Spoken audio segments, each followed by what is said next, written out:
Yeah. Yeah. Yeah.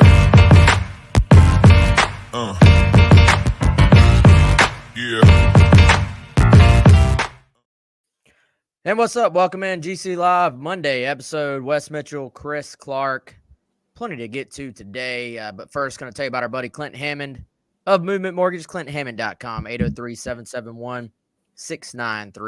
If you're in the market for a new home or you just want to see what that might look like. Interest rates, obviously, still somewhat up there. I'm not going to be like those people who are just like, oh, it's a great time to buy a home.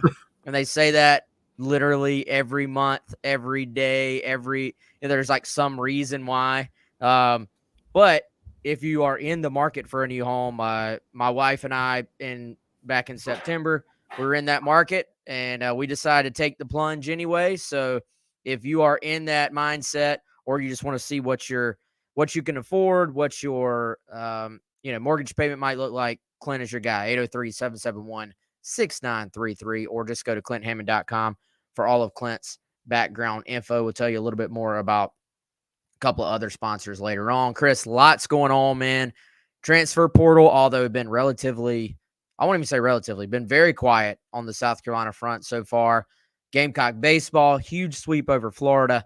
And then part of the reason why we are recording and streaming an hour later than what we normally do in the afternoon is we are efforting. We believe we will be joined by Kelvin Hunter, South Carolina's 4-star defensive back commitment from last week, to talk a little bit about his commitment. He gets out of school, gets out of class right about 3:30.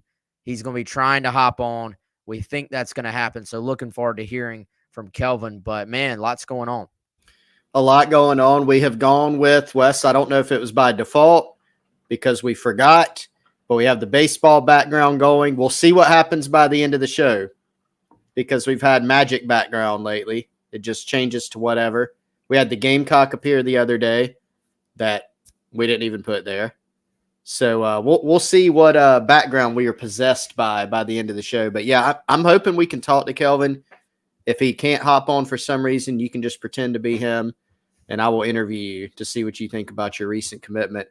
But let's start with baseball. Should we do that? Huge weekend for the Gamecocks. I think the way that this team has played, people have almost been a little spoiled this season, right? Because this team is really good. I think people were excited by a sweep over Florida, but I think it's almost gone under-discussed. Florida, number 3 in the country coming in, since replaced by South Carolina in some polls at number 3, and a clean sweep for the Gamecocks. They do it the first night, ends up in dominant fashion, hang on in game 3. Just super impressive what they've done, and even more so, Wes, given some of the bodies that they're down. And not just bodies, but impact players. So really big weekend on the baseball diamond at Founders Park. Yeah, I did see that we had the baseball background going, and it just felt fitting. I was like, I'm not going to change it. And Lynn saying the packed Founders Park background looks good. I agree. It is. It actually just fit perfectly, I feel like, to the screen. So that was a good shot, whoever took it. I don't know if that was Gillespie or Katie. Maybe Caroline Berry, I don't know, but whoever took it did a fantastic job. And so South Carolina sweeps Florida. I still, in some ways this sounds bad, Chris. I don't know how they're continuing to win at the clip they are while continuing to lose players. Like, they should not be able to have, like we talked about earlier today, most teams have a blueprint. If you're in the SEC, if you're an elite program, you have that elite sort of Friday guy. Then you have a Saturday guy. If you're like a top 5, top 10 program, you usually have a Saturday guy who's just about, if not as talented as your Friday guy. And then you have a solid Sunday guy. And then you have some just amazing closer that's going to be a draft pick too. Well, Carolina has done this with Noah Hall missing now a good portion of the season and, a good portion of SEC play. Will Sanders, I thought was really good against Florida. If you're a Carolina fan, you hope that that's a sign of things to come. But point being, he has not looked like that just locked down, shut down ace guy. So you're kind of like, how are they doing this? But they keep finding a way. A big part of it is their just overall pitching staff, as they just keep going. They keep pulling names out of the pen.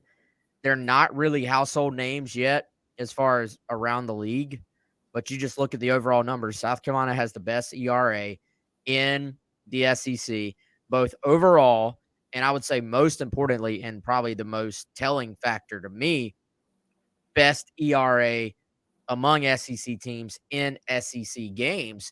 And you're talking about playing these top 5 teams of Florida. What did Tommy Moody yell at us as we were leaving the studio today? What did he say? 198. I think it was 198. I think you nailed it. That's what Florida hit For Florida, a team that mashes. They have the NCAA leading leader for at least for Division One in home runs with 23. On their roster. So it was. I don't even know if I have the words to explain how impressive this weekend was.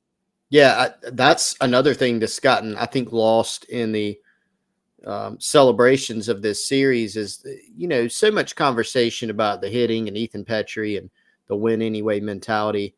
But I think what they've done on the mound pitching, especially with Noah Hall being out, is just super impressive. They hold Florida West to a total of 10 runs. Florida scored that. I don't have their I was looking up earlier today what they've been doing in conference games.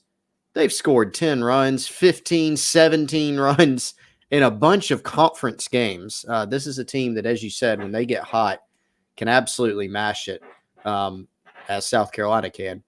And for this pitching staff, Will Sanders, best start of the year. Jack Mahoney, longest start of the year, right? They get a lot from Becker, did a great job. Bullpen, once again, did an outstanding job for the Gamecocks. So you're right. They have had to plug in a lot of guys because of all the players that they've lost. Fortunately, it hasn't gotten any worse lately with the injuries. Cassis, of course, had to miss a couple games of this series. Hasn't gotten worse beyond that, and hopefully they can get some guys back as soon as possible. But to be missing all the players that they have, the next man up mentality, you hear it all the time. They are proving that. They're showing it. Michael Braswell, Dylan Brewer, Stone, Tippett, all these guys stepping up that have played either very little or played some and are really doing an outstanding job. So, Kingston even brought back the win anyway mantra after one of the press conferences, and that got people all fired up. But that's what they've done, man. They've just in the big spots, whether it's a big pitch, whether it's a big hit, this team's just found a way to get it done.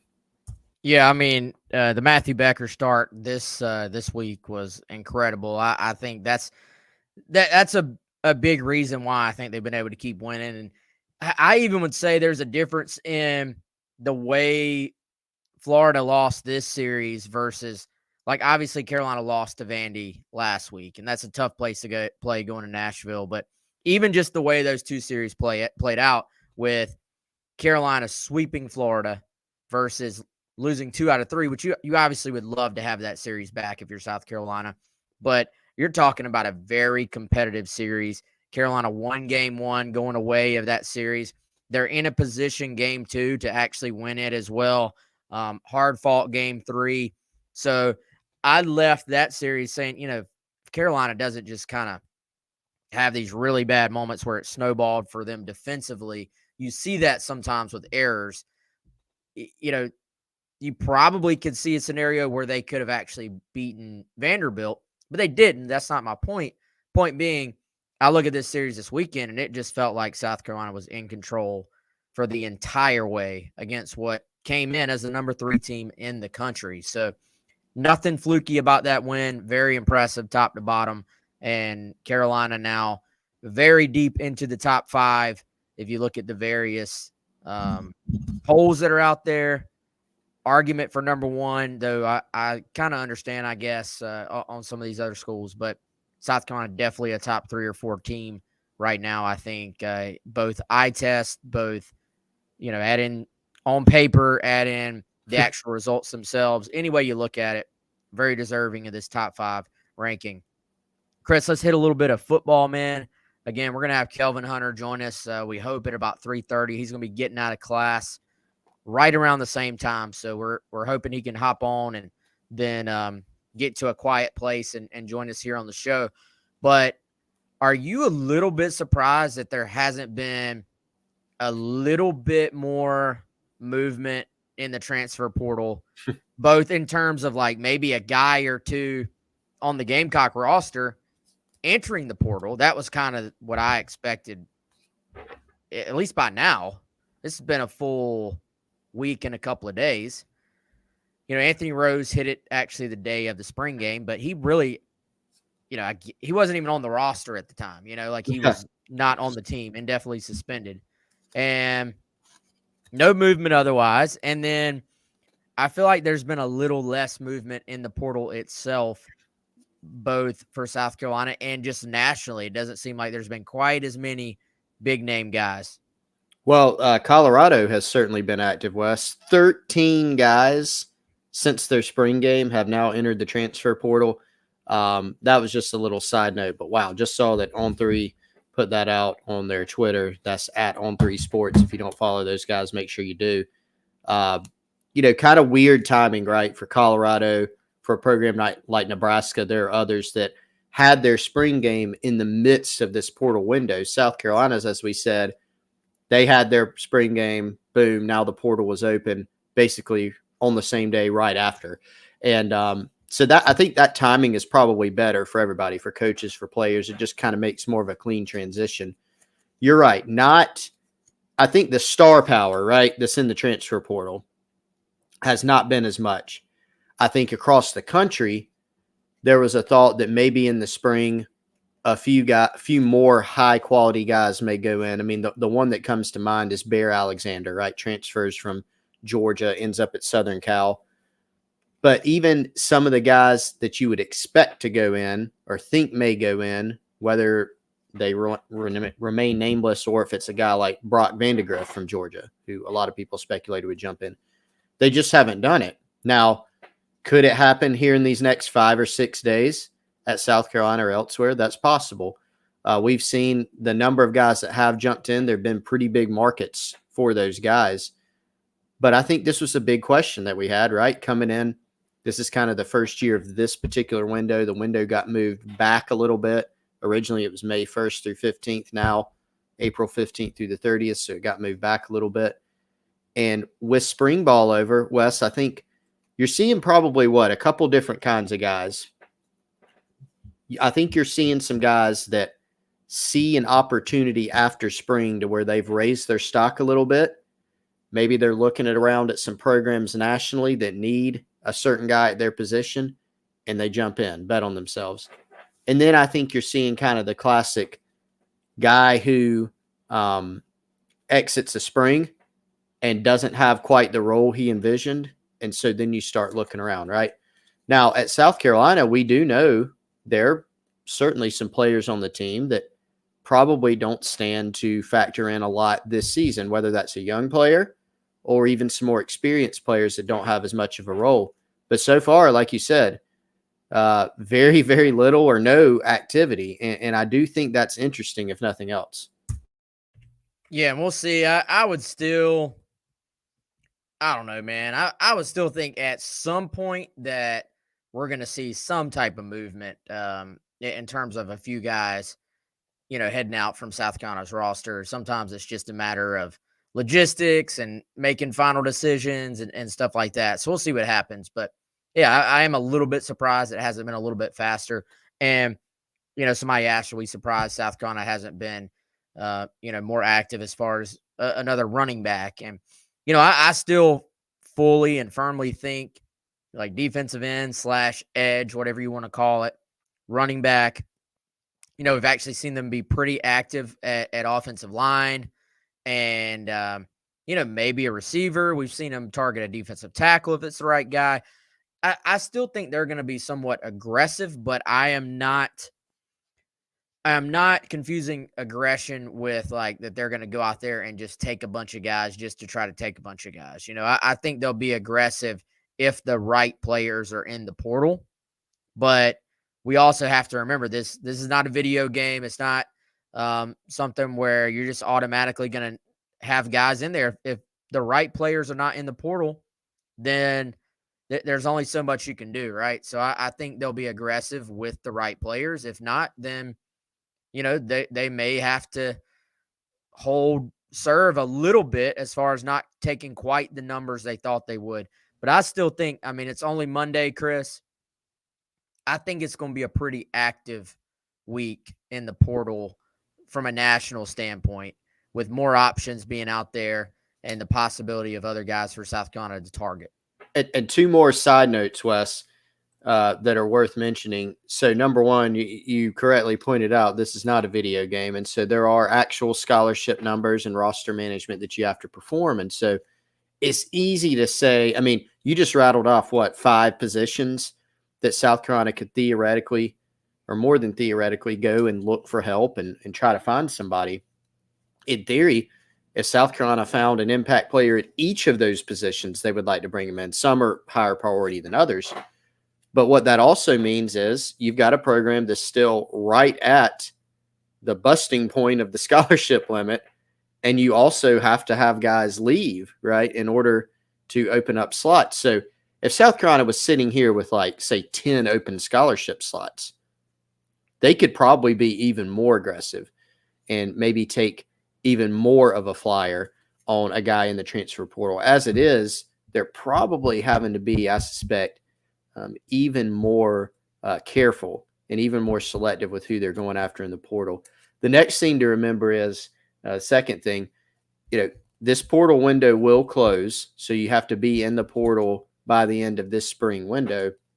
But it's also important to remember, graduate transfers can enter at any time. Remember, in the layoff between the first transfer portal window earlier this year and the second one, kids were still jumping in. And so a lot of our subscribers and listeners, readers, they would say, well, how is that person in the transfer portal? Well, it was because in that case, they were graduate transfers. They can enter at any time. So just bear that in mind, because some guys in college football at other programs, they may graduate, say, in May or in June. And so there could be opportunities even after this window closes for some graduate players to potentially pop up, whether it's South Carolina or elsewhere. Definitely. And so that actually even caught me. There's been so many different changes and rules and windows that caught me off guard when I started seeing guys entering the portal before this window. And I'm like, what is going on? And Chris is like, yeah, if you're a graduate transfer, you can do anything you want, I guess, at this point. But so many rules, man, so many windows and portals and just things to remember. But before we move further, I'm going to tell you about our friends at Liberty Tax. Overcome your tax ID, 803-462-5576. It is April 24th, so if you're not done your taxes by now, we got issues. But give our friends a call, 803-462-5576. They will help you sort through your issues. They're open on weekdays and Saturdays, and you can start through the Liberty Tax mobile app or through their desktop portal, or you can just make an appointment or just walk in. Maybe your taxes were an absolute just headache this past filing season, and you want to go ahead and get a head start and just kind of have a feel for what your taxes are going to be. Maybe set yourself up to have a better experience during next tax season. You can go ahead and give our friends at Liberty Tax a call, and they will help you with that as well. Again, 803-462-5576. Again, closing in on having Kelvin Hunter here momentarily. For those who missed it, we actually had, I thought, a great conversation, easy for me to say, with Jody Jennerette, the head coach at West Florence, on Friday's Takeover Show, 107.5. That is now on YouTube. We got the full Q&A if you're more of a reader. We got that on GamecockCentral.com as well for premium subscribers. But, Chris, some interesting insight, you would say, on Hunter from Coach Jennerette. Just talking about the mindset he plays with, the effort, the impact on special teams. And I was most interested, y'all can go listen to the full interview, but I was most interested to hear his thoughts on how Hunter fits defensively from a position standpoint. Yeah, and he settled on nickel, right? Nickel safety, but really intrigued by him at nickel, which I am too, because I think when you look at this guy's size and skill set, it really fits in with that modern day college football nickel. He can cover, but he's not a cover corner. You know, when you look at him, this is someone that's 5'11", and I think Generette said 190, didn't he, Wes? I think he even mentioned him at 190, which is a little more than he's listed at currently. So he's got some size, can continue to get bigger, likes to be physical, can play close to the box, close to the line of scrimmage, and can also run. And so when you kind of put those traits together, to me, it makes a lot of sense to look at Kelvin Hunter and think, hey, this guy could be another nickel. To me, different type of player, Wes, but in the same way that you looked at DQ Smith coming out of high school, you had to imagine that just a little bit more because DQ, had not played DB since I think 8th grade. He was strictly a quarterback, and you kind of had to project him. But you looked at the tools, the physicality, the size, the skill set, and you said, yeah, this guy seems to be a nickel or safety. And to me, when you look at Kelvin Hunter, that's what he looked like. And Generette kind of confirmed that. He thinks he's a nickel too at the next level. Yeah, and he's I feel like that's kind of what he's playing in high school, but they're also it almost reminds me a little bit of if you look at Eamon Worry's film and they're just playing him like at rather than playing the nickel, they're playing him at the Nick position. It's just like, hey, go be Nick Eamon Worry, and he's just everywhere. Generette and those guys don't drop Hunter back in coverage a ton. They're just like, hey, man, go make plays on the football because they know how fast he is. They know how physical he is. But he kind of has that feel of as a high school player is just being like, hey, we know this is our best defender. We know this guy can make plays all over the place. Let's just go turn him loose. I think the difference in high school and college is you're going to be asked to play within a lot more structure because offenses are going to be more structured as well, and they're going to have more ways to attack you. And if you have weaknesses that aren't covered up, they're going to make you pay. But I look at him, man, and just the ability to come up, the perimeter game, how overused is the perimeter, like bubbles and stuff like that in the passing game of college offenses now. I mean, it's a part of pretty much what everybody does. So having that guy who can run up there, sort of be selfless and be fearless and just stick his nose in there and blow those up or tackle at the point of attack and get there fast. I mean, that was the first thing Generette talked about too, was just the true speed, the 4.4 speed. And, I just, to steal your phrase, I just think there's a lot to like about Hunter. And then I think the athleticism, at least our favorite word now, traits, you look at the numbers, like the 4.4 40-yard dash. I think it's 4.25 on the shuttle at camp. I mean, the numbers are there for you to believe this is a guy who can handle those coverage responsibilities at the nickel as well. And that if he can do that, then you're like, all right, you already know he can do all the physical aspects as far as coming up and run support and perimeter, running to the football type stuff. Well, and to go back to the speed, Wes, I mean, he mentioned 4.4, and I think you had the stat 4.40, right, at South Carolina's camp, hand timed 22.9 miles an hour, I think was his catapult system number. Catapult system, good call. For those of you that don't know, is the system that you use to basically, put a tracker on guys to see how fast they're running. That is absolutely flying. And I don't know what the exact setting was. You see guys measured just sprinting. You see guys measured on a football field. I don't think that was a full pad, type situation during a game. But if you hit 22.9 on a catapult, you were moving. So this is a guy that has the ability to run. And again, Wes, this isn't a guy that you have to like stretch to think has the chance to be a really good player. But there's a difference between a guy who's a really good high school player and you kind of wonder about some of the traits versus really good high school player and he has traits and can continue getting better. That's what Hunter has. When you look at the size, the speed, he's got all those things. And I think an exciting thing for Gamecock fans should be Jenneret classified him during our talk with him as, still kind of raw, that he's still got a lot of developing that he can do.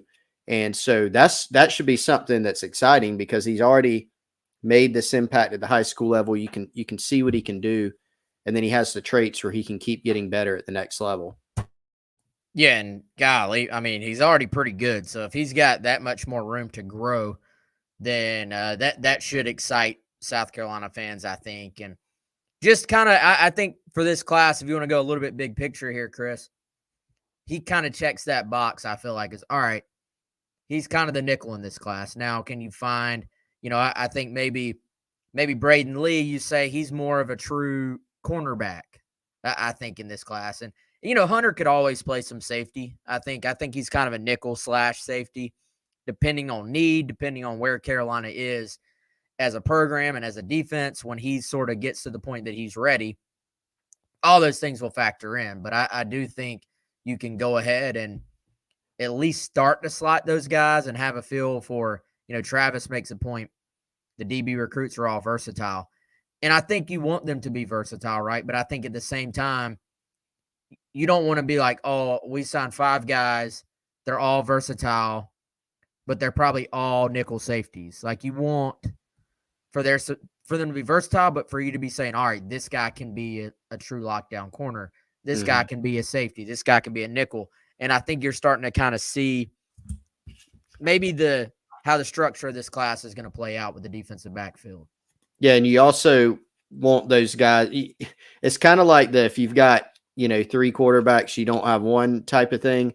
You also don't want to just, okay, well, we're going to take this guy because he can play 2 or 3 different positions. Well, can he play one really well? Like that's what you want. If he can play 2 really well, great. If he can play 3 really well. And there's some guys on the South Carolina roster right now that, DQ Smith obviously is one. Keenan Nelson Jr., who played the whole game at nickel in the bowl game. He could play safety. He could play corner in theory. There are other guys that have gotten looks at multiple spots or could get looks at multiple spots. I do think Torian Gray, it seems like Wes does like guys with traits, but he does seem to value that versatility, even to the point where sometimes he gets guys on campus. And I'm sure he plays a little bit coy, if you ask him in a media setting about certain guys, where's this guy going to play? He kind of is like, we'll see. He kind of likes to get him in and watch him move a little bit more and maybe try him at some different spots. Ultimately, you settle in on here's a position a guy can play. Here's the couple positions that a guy can play. But there is some versatility when you look at these last few classes in the defensive backfield for USC.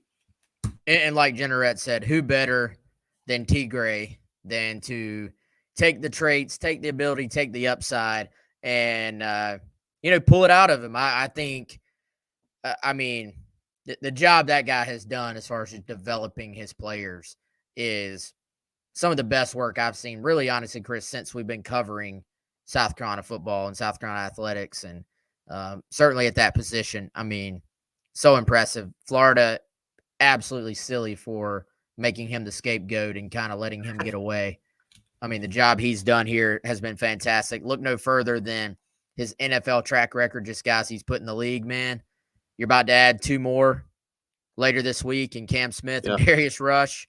And who knows, a couple years, probably talking about Nick and maybe DQ as well. So that list for T. Gray just keeps getting longer, I feel like.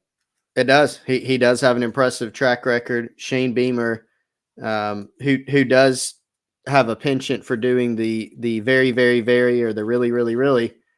But he did say, Wes, best DB coach on the planet, I think, about T. Gray. And obviously values the entire Earth. The entire Earth, the universe, maybe, perhaps.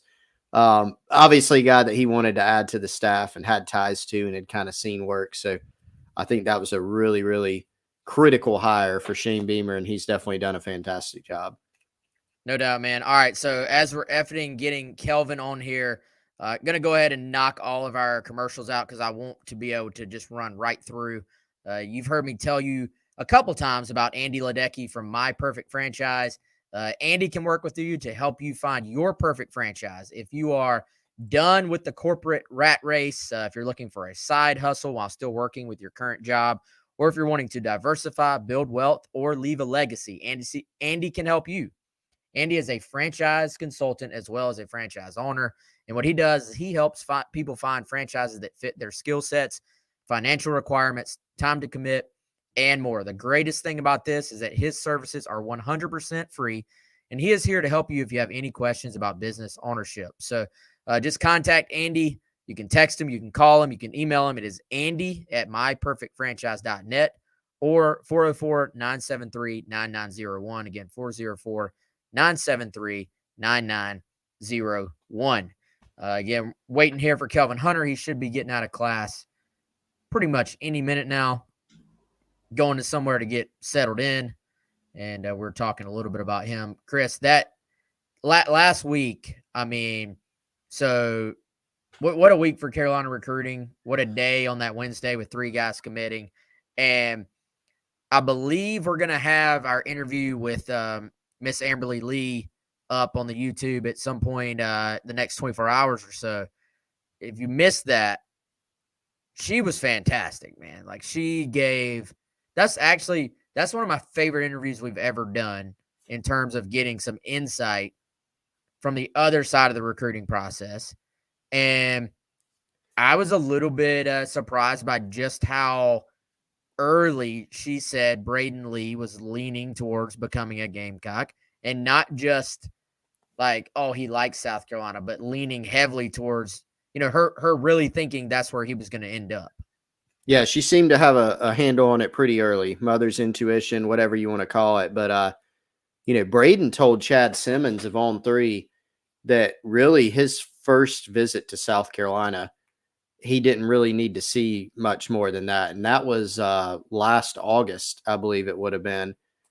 From there, it was a September trip to USC for the Georgia game. Again, Wes, we try to tell people when they say, is this going to just submarine our recruiting, getting our brains beat in by Georgia? It did not. They had a lot of big-time recruits on campus for that game. And sure, you would have loved a win. That would have helped even more. But he was one of those guys, and it really resonated for him. Am I still on, Wes, or am I frozen? Your audio is still going. So that was a very unfortunate face position that it caught me in as well. Just wanted to check. Just wanted to check and make sure everybody can still hear me. Like something went very haywire there. But yeah, he took that visit to South Carolina for the Georgia game in September, and his mom raved about that yesterday. And yeah, probably tomorrow morning, Wes, maybe tonight actually. Probably going to have that full interview up on YouTube, but fantastic insight. She kind of let Braden do his own thing, kind of stayed out of it. But she could always tell that's probably where he was going to end up. So it was really interesting stuff. She kind of laughed like, hey, the game itself wasn't that great, right. But everything else on point for South Carolina.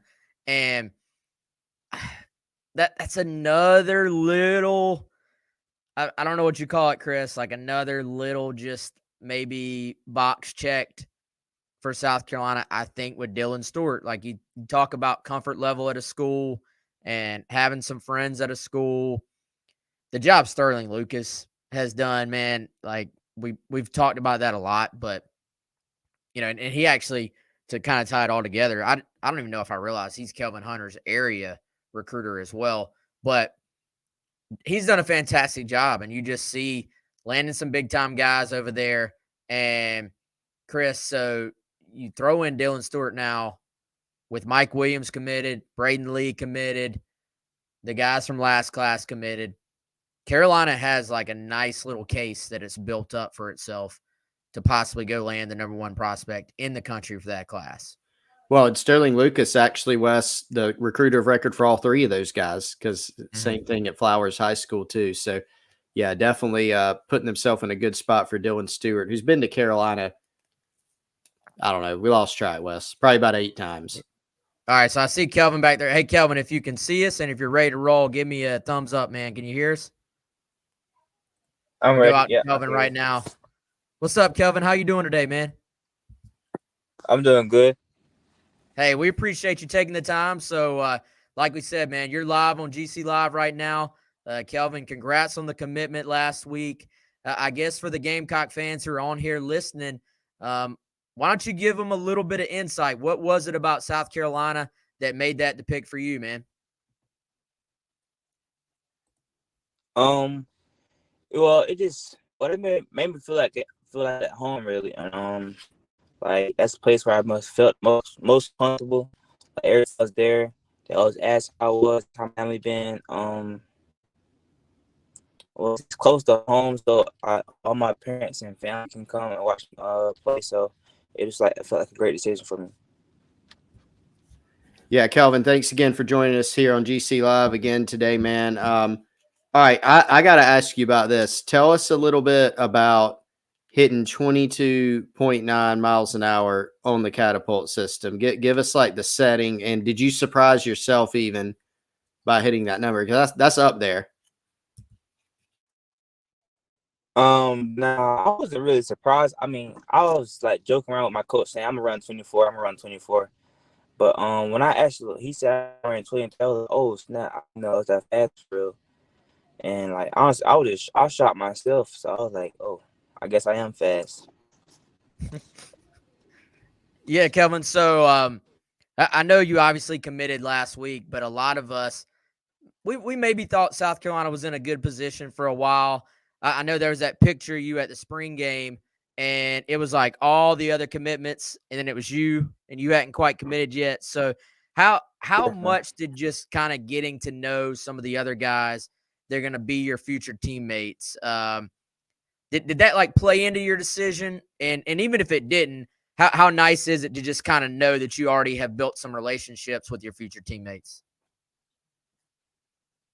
Yes, sir. I feel like me being there with them made a big decision. Like it played a big part in my decision. Like honestly, like I like okay, like they some cool dudes. Like some of them I know, like Mazio.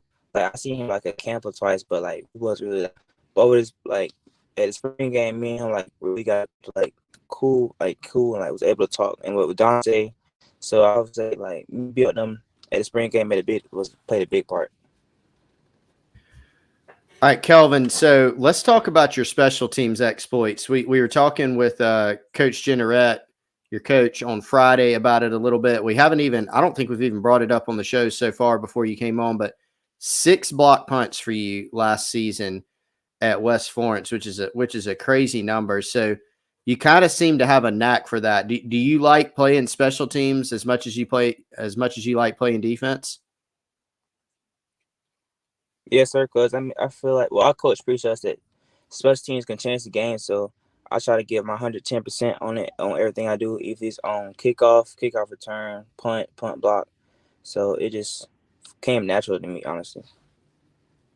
I know Coach Limbo is obviously massive on special teams, and South Carolina blocks a lot of punts and makes just game changing plays on special teams. Have you and Coach Limbo talked any about your chances to impact South Carolina special teams as well?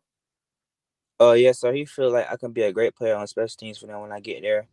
And honestly, that might be one of the first things I be on when I step on campus.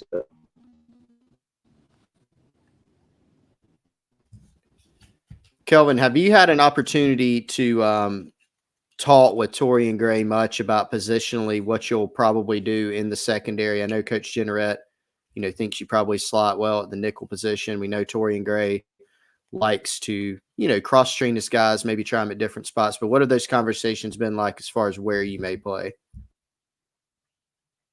Well, me and him probably playing like corner, like nickel, like close to the box, like similar I am doing now, but more close to the box. Yes, sir.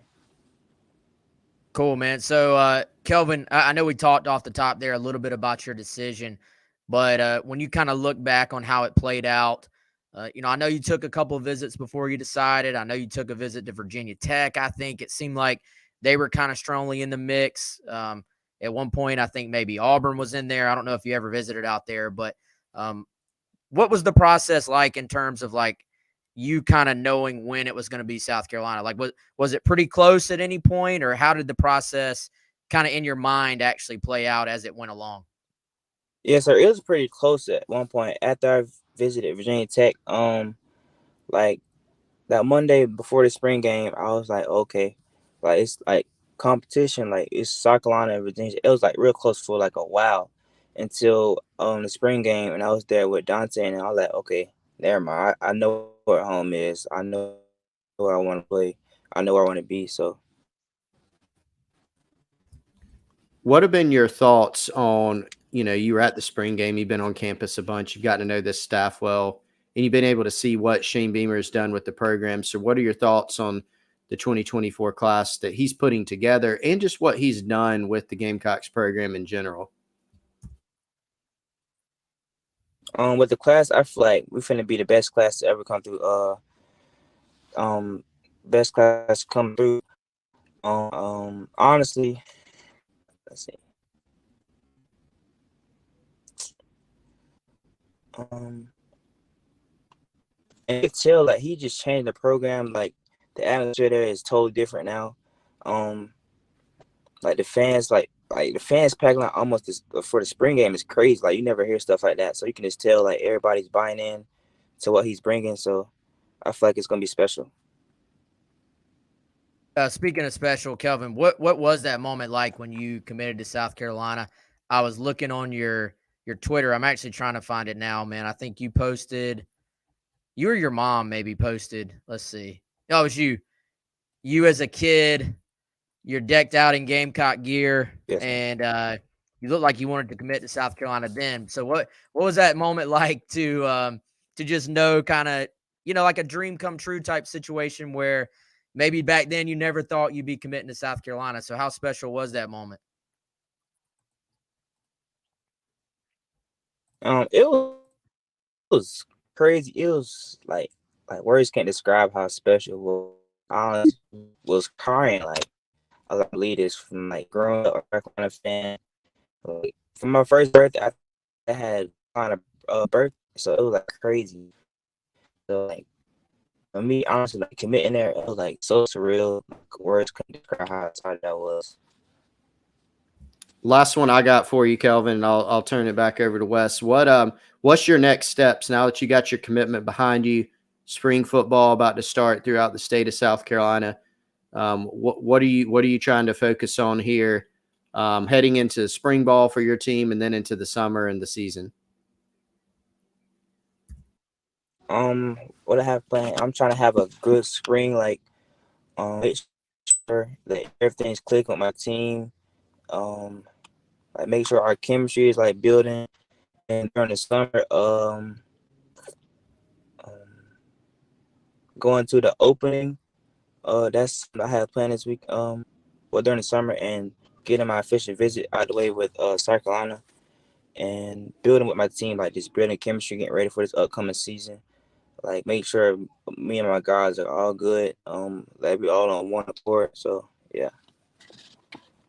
And final thing I got as well, Kelvin, are you going to be a guy like you see a lot of players these days will graduate, in December and enroll in January, go through spring practice? Have you thought yet about if you might go through spring practice with South Carolina next year?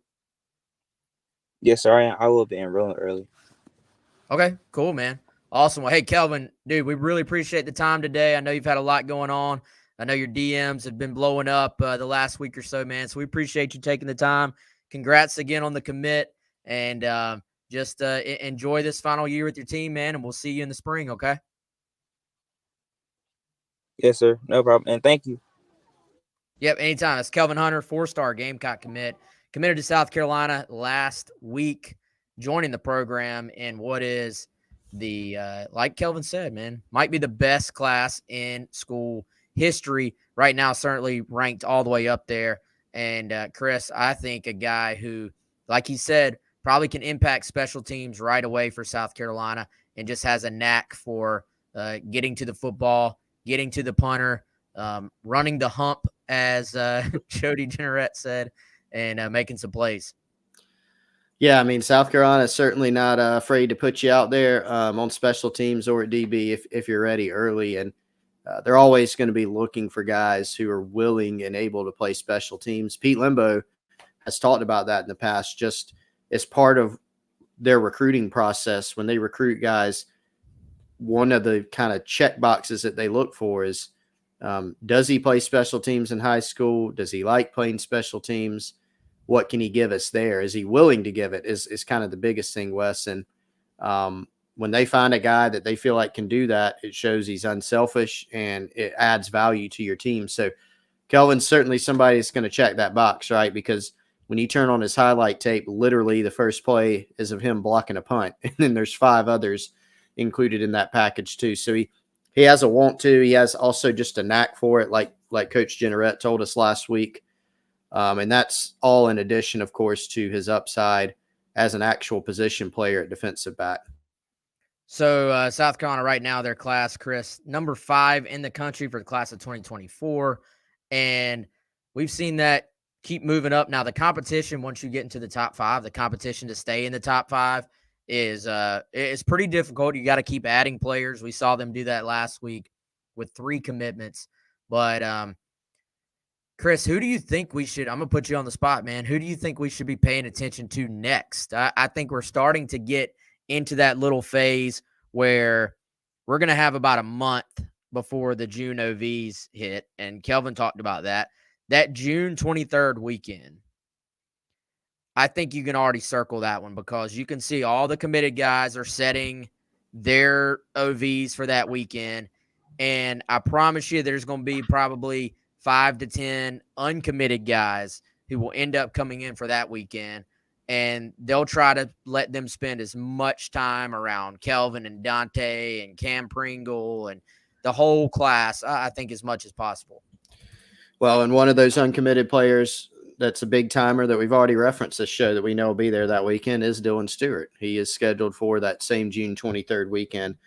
And so, Wes, I wouldn't say that, I mean, we're going to constantly be monitoring him, obviously, but if we're kind of talking about guys to monitor like right now or before that June period, that is hard. That is a hard one, right? Because I think a lot of the targets that South Carolina is really down the road with, for the most part, those guys are planning summer decisions and they have to get some of these official visits out of the way. Like probably the first name that came to my mind was Justin Green, the 4-star edge player out of Mountain View in Georgia.